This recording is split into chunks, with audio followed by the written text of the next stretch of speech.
حق کی توفیق کسے ملے گی؟ ہاں وہ بھی بات ہر ایک کو نہیں ملے گی۔ حق کوئی خاندانی میراث نہیں، سمجھ رہے؟ خاندانی میراث نہیں کہ باپ ہدایت پہ رہا بیٹا بھی ہدایت پہ رہے، پوتا بھی ہدایت پہ رہے، یا باپ گمراہ رہا بیٹا بھی گمراہ، ایسا نہیں۔ اللہ کے قوانین الگ ہیں۔ قبول حق کی توفیق اسی کو ملتی ہے جس کے اندر سچی طلب ہو، تڑپ ہو۔ طلب صادق بہت ضروری ہے۔ اگر یہ طلب نہ ہو، حق کو پانے کا سچا جذبہ نہ ہو، آپ کتنے بڑے کیوں نہ ہو توفیق نہیں ملے گی۔ ارے نبی کا چچا ہے ابو لہب، اس کو توفیق نہ ملی قبول حق کی۔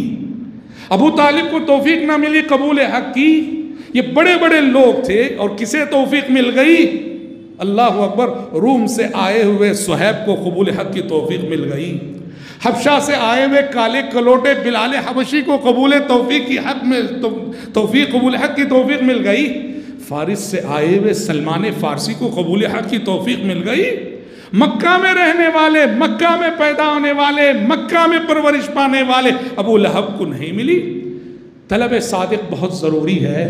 انسان کے دل میں حق کو پانے کی، حق پر چلنے کی، حق پہ قائم رہنے کی سچی تڑپ ہونی چاہیے، سچی طلب ہونی چاہیے، سچا جذبہ ہونا چاہیے، اسی کو توفیق ملتی۔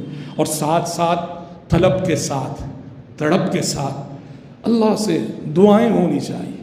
ہمیں سکھایا گیا کہ دیکھو یہ دنیا ہے، دنیا میں گمراہی کے راستے بہت ہیں۔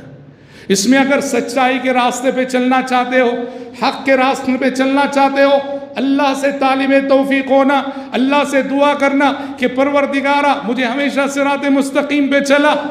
غور کرو، سورۃ الفاتحہ ہم ایک مسلمان دن میں کم سے کم 30 سے زائد مرتبے پڑھتا ہے۔ ایک مسلمان سورۃ الفاتحہ فرائض سنن ملا لے اگر 30 سے زائد مرتبے پڑھتا ہے ہر دن۔ اور سورۃ الفاتحہ میں جو مانگی گئی دعا ہے وہ کیا؟ اہدنا الصراط المستقیم، پروردگارہ صراط مستقیم پہ چلانا۔ 30 مرتبے نماز میں کھڑے ہو کر مصلی پہ مسجد میں ہم اپنے رب سے یہ دعا کرتے ہیں اللہ صراط مستقیم پہ چل۔ کیوں؟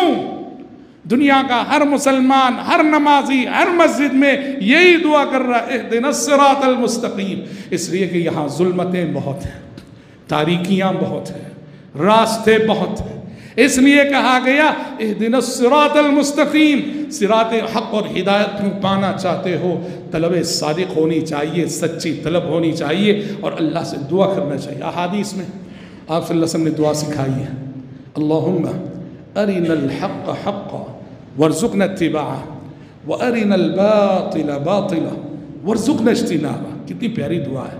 اے اللہ جو بات حق ہے اسے ہماری نظروں میں بھی ہمیشہ حق دکھا اور اسے اپنانے کی توفیق دے۔ وَأَرِنَا الْبَاطِلَ بَاطِلًا وَارْزُقْنَا اجْتِنَابًا، اور پروردگارہ جو بات غلط ہے، باطل ہے، ہماری نظروں میں بھی اسے غلط دکھا، باطل دکھا، وَارْزُقْنَا اجْتِنَابًا، اور اس سے بچنے کی توفیق ہمیں دے۔ پتہ چلا کہ صراط مستقیم پہ چلنے کے لیے، حق پہ قائم رہنے کے لیے، حق کا راستہ پانے کے لیے دعائیں بہت ضروری ہوتی ہیں۔ اپنے لیے بھی، اپنی نسلوں کے لیے بھی ہمیشہ حق اور ہدایت پر قائم رہنے کی دعائیں ہم سب کو کرتے رہنا چاہیے۔ قرآن مجید جس دور میں نازل ہوا، جس زمانے میں نازل ہوا، اس دور کے کفار اور مشرکین انہوں نے حق کے لیے اپنے طور پہ کچھ پیمانے بنا لیے تھے، حق اور باطل کو جانچنے کے کچھ پیمانے۔ ان کے نزدیک کیا تھے پیمانے؟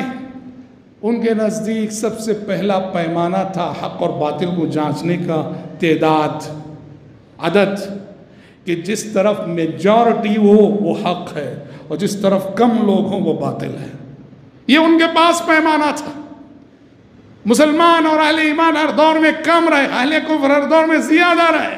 اہل کفر کہتے تھے تم بہت تھوڑے ہو، آٹے میں نمک کے برابر، اور ہم دیکھو قرآن نے صاف صاف کہا وَإِن تُطِعْ أَكْثَرَ مَنْ فِي الْأَرْضِ يُضِلُّوكَ عَنْ سَبِيلِ اللَّهِ، کہ تعداد کبھی بھی حق و باطل کا پیمانہ نہیں ہو سکتی، نہ رہی اور نہ ہوگی۔ اے پیغمبر، اگر آپ زمین میں جو لوگ میجورٹی میں ان کے راستے پہ چلو گے تو پھر حق سے بہت دور چلے جاؤ گے۔ یہ تعداد کی پیروی آپ کو گمراہ کر دے گی، حق کے راستے سے بہت دور لے جائے گی۔ تعداد کبھی دلیل نہیں، تعداد کبھی حق و باطل کا پیمانہ نہیں۔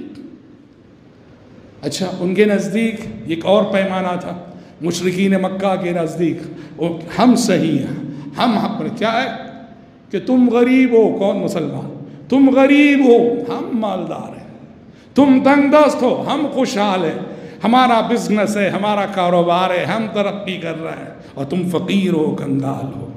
قرآن نے اس کا بھی جواب دیا سورہ مومنون میں، اَيَحْسَبُونَ أَنَّمَا نُمِدُّهُمْ بِهِ مِن مَّالٍ وَبَنِينَ نُسَارِعُ لَهُمْ فِي الْخَيْرَاتِ بَل لَّا يَشْعُرُونَ۔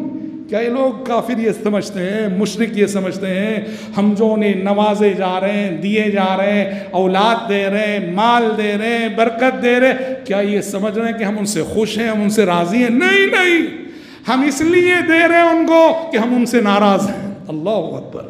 اللہ کیا کہہ رہا ہے؟ میں اپنے نافرمانوں کو اس لیے کھلا رہا ہوں، پلا رہا ہوں اور خوب دے رہا ہوں کہ میں ان سے ناراض ہوں، تاکہ ان کی ساری لذتیں دنیا میں ختم ہو جائیں اور آخرت میں ان کے لیے کوئی نعمت نہ ہو، کوئی اچھی خبر نہ ہو۔ اس لیے سورہ احقاف پڑھیے، اللہ کیا کہے گا؟ وَيَوْمَ يُعْرَضُ الَّذِينَ كَفَرُوا عَلَى النَّارِ أَذْهَبْتُمْ طَيِّبَاتِكُمْ فِي حَيَاتِكُمُ الدُّنْيَا وَاسْتَمْتَعْتُمْ بِهَا، کہ کافروں کو آگ پر پیش کیا جائے گا اور ان سے کہا جائے گا تم نے اپنی ساری لذتیں دنیا میں پوری کر لی، سارے مزے دنیا میں پورے کر لیے، سارے ارمان دنیا میں پورے کر لیے، ساری خواہشیں دنیا میں پوری کر لی، آج تمہارے لیے ہمارے پاس سوائے عذاب کے کچھ نہیں ہے۔ اسی لیے